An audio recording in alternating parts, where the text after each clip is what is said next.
नमस्कार सर। नमस्कार भैया। क्या नाम है आपका? आदित्य मिश्रा। कहाँ से हो आप? आप बदरपुर बॉर्डर से। आप हम देख रहे हैं कि आप यहाँ पे दिल्ली के इस्कॉन टेम्पल पे आए हैं और अभी आप एक युवा हैं और अभी की जगह कुछ आपकी हम उम्र के लोग बियर्स बार में जाते हैं और सोशल मीडिया की बात की जाए इन द प्रेजेंट टाइम तो काफ़ी जो 99% है उसमें अश्लीलता ही परोसी जा रही है और आप रख रहे हैं इस चीज़ में रुचि। तो आप उन लोगों को क्या मैसेज देंगे जो मतलब गलत राह पे जा रहे हैं और भारतवर्ष जो हमारी संत महात्माओं की भूमि रही है, तो उन लोगों को क्या मैसेज देंगे जो आज बिगड़ रहा है जो समाज? भैया मैं तो यही कहना चाहूँगा कि मतलब इस सब चीज़ों से थोड़ी दूरी रखनी चाहिए हमें। मतलब अपने गॉड से, मतलब भगवान जो हमारे हैं, इनसे, संस्कृति, हमारा जो भी कल्चर है, इनसे जुड़ना चाहिए हमें। क्योंकि आजकल मतलब बहुत से बच्चे ना वो मतलब सोशल मीडिया को बहुत फॉलो कर रहे हैं, बॉलीवुड को मतलब देखते हैं, उन्हीं मतलब उसी चीज़ों को रियलिटी मान रहे हैं। जो वो सोशल मीडिया पे देखते हैं उसे वो रियलिटी मान लेते हैं। वो मतलब रियल लाइफ में कुछ खुद से पता नहीं करते और ना ही मतलब उस पर खुद रिसर्च करते हैं, ना पता करते हैं। वो सोशल मीडिया पे देखेंगे, उस चीज़ को मान लेंगे। और आजकल ना मतलब दिक्कत ये है बच्चों की कि वो छोटे से ही उन्हें फ़ोन मिल जाता है। माँ बाप को नहीं देना चाहिए फ़ोन, मतलब पहली बात तो यही, उन्हें छोटे से ही फ़ोन दिया जाता है। मतलब बहुत सी चीज़ें वो देख रहे हैं, गलत देख रहे हैं, सोशल मीडिया बहुत सी चीज़ें गलत आती आपने हैं। ये कहा कि कहीं ना कहीं वो उसको आइडल मान लेते हैं। और अब दूसरा सवाल हमारा आपसे ये रहेगा, आपको देख रहे हैं आपने तिलक लगा रखा है, आध्यात्मिकता में आपकी रुचि है, तो ये सवाल रहेगा, क्या आप श्रीमद् भगवत गीता का पाठ करते हैं?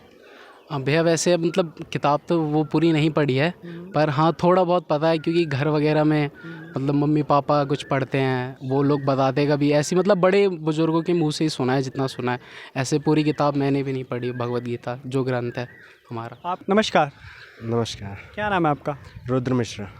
मिश्रा जी, आप ये बताइए कि जो श्रीमद् भगवत गीता है, जो हिंदू धर्म का सर्वधार्य ग्रंथ है, इसके विषय में कुछ जानते हैं, आप बताना चाहें? भगवत गीता श्री कृष्ण द्वारा दी गई ज्ञान की बातें हैं और बताया गया है उनमें कि किस हिसाब से हमें चलना चाहिए और हमारे जीवन में उनके श्रीमद् भगवत गीता से बहुत बदलाव आ सकते हैं। तो इन्हीं सब के बारे में उन्होंने बताया। अच्छी बातें हैं उसमें, जो भी है, एक भी बातें गलत नहीं है। ऐसा है ये। इसी बीच हरियाणा से एक संत रामपाल जी महाराज जी हैं, जो कि सभी पवित्र धर्मों के पवित्र ग्रंथों के आधार पर सत्संग प्रवचन करते हैं। वो बताते हैं कि जितने भी मजहब धर्म हैं वो सभी एक हैं, परमात्मा भी एक है। तो इस विषय में क्या कहेंगे आप? जी, परमात्मा तो एक ही है। अब धर्मों से में बांटा गया है। जैसे धर्म तो अब एक ही है, वो आप सबको पता ही है। उस जो अभी नए नए धर्म बने हैं वो उनकी अपने कानून होते हैं अलग अलग धर्म के। जो जिसको अच्छा लगता है वो उस धर्म में चले जाता है। बाकी धर्म तो एक ही है, सनातन धर्म ही है। और जिसमें जैसे बौद्ध धर्म आया था बीच में, तो उसमें पहले हिंदू धर्म में भी होने लग गया था जातवाद। और तो फिर बौद्ध धर्म में ऐसा था सबको बराबर माना जाएगा। तो जिन लोगों को पसंद था, जो उनसे खुश थे, वो बौद्ध धर्म में चले गए उसी हिसाब से। अच्छा, आपको इस बारे में जानकारी है जो श्रीमद् भगवत गीता है उसमें किस प्रभु की भक्ति बताई गई है, कौन से मंत्र जाप करने को कहे गए हैं? मतलब हमारे जो श्रीमद् भागवत गीता है उसमें भगवान श्री कृष्ण ने मतलब ये बताया कि वही पर ब्रह्म है, मतलब वही परमात्मा है। रुद्र जी, आप संत रामपाल जी महाराज जी के बारे में क्या जानते हैं? जी, हमने उनके पोस्टर वगैरह देखे हैं, जो शिविर लगता है उनका ब्लड कैंप, ब्लड डोनेशन के लिए। तो इसी के बारे में शिविर विविर देखे हैं और सुना है। मतलब वो शादी वादी वगैरह कराते हैं तो उनमें दहेज की वो खिलाफ़ रहते हैं और ना दहेज दिया जाता है ना लिया जाता है। तो ये एक अच्छी बात है यूथ के लिए भी। मतलब उनके मार्ग पे चलना चाहिए। दहेज के खिलाफ़ तो मना ही करना चाहिए सबको। अब पहले प्रथा चलती थी वो बात अलग है, लेकिन अब तो सब वही है, एलिमनी हो गया, दहेज हो गया, यही सब चल रहा है। वो सब नहीं चलना चाहिए मेरे हिसाब से। आपने कहा ये काफ़ी बेहतरीन विचारधारा है, इसी के साथ साथ वो लाखों परिवारों को उजाड़ने से बसा रहे हैं।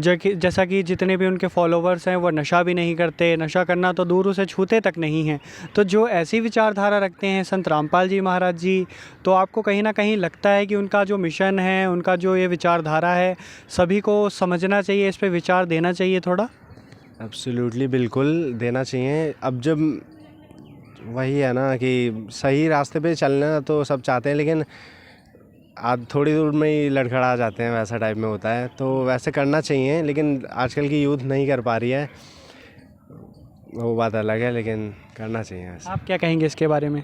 मतलब बहुत अच्छी है, मतलब कि दहेज प्रथा नहीं होना चाहिए, क्योंकि बहुत से मतलब फैमिली होती है, गरीब होती है, वो मतलब अपनी बेटी दे दे, वही एक बहुत बड़ी चीज़ है कि अगर इंसान अपने घर की एक बहुत बड़ी चीज़ दे रहा है, वो अपनी बेटी दे रहा है, और उसके साथ में वो पैसे की भी डिमांड कर रहे हैं। कोई अपने घर की जो बचपन से ही उसे पाला है, वो एक बेटी दे रहे हैं अपनी, तो अब पैसा वगैरह लेके क्या करना चाहिए? मतलब वही कहना चाह रहा हूँ कि वो लक्ष्मी दे रहे हैं अपने घर की, और आप अलग से पैसा चाह रहे हो, तो एक गलत चीज़। और ये जो अभी नई सारी चीज़ें आ गई है, एलिमनी जो भी है, तो ये सब बेकारी चीज़ें, मतलब नहीं करनी चाहिए। डॉरी वगैरह जो भी है, दहेज, क्योंकि ये हमारी संस्कृति में कहीं एग्जिस्ट ही नहीं करती। जैसा आपने बताया, ये जो नई चीज़ें आ रही है, प्री वेडिंग, एलिमिनरीज, जो ये पहले नहीं था।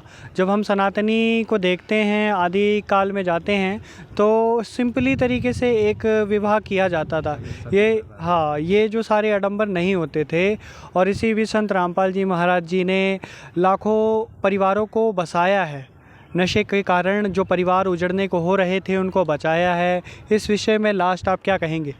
भैया बहुत अच्छी चीज़ है, मतलब अगर संत रामपाल जी ने बहुत परिवारों को बचाए, सबसे अच्छी चीज़ है। और दूसरी चीज़ उन्होंने ये भी बताया, एक तरीके से इसका मार्गदर्शन ये कि हमें ये नहीं करना चाहिए, मांस मदिरा इन सब का सेवन नहीं करना चाहिए। जो यह पहली बात तो हमारे धर्म में भी नहीं, हमारे या किसी भी धर्म में, हर दुनिया के जितने भी धर्म है सभी मना करते हैं कि इन सब चीज़ों का सेवन नहीं करना चाहिए, और ये मतलब गलत चीज़ है। इससे हमारी मानसिकता भी ख़राब होती है, और मदिरा वगैरह का सेवन करके हम खुद का ही परिवार बिगाड़ते हैं, और मतलब खुद की लाइफ बिगाड़ते हैं। इससे जो एडिक्टेड हो जाता है, वो सब बेच बाच के अपनी फैमिली बर्बाद कर लेता है। तो ये बहुत बेकार चीज़ है। और आजकल की जो यूथ है, हुक्का वगैरह, कैफ़े वगैरह जा रहे हैं, तो ये और बेकार चीज़ें हैं।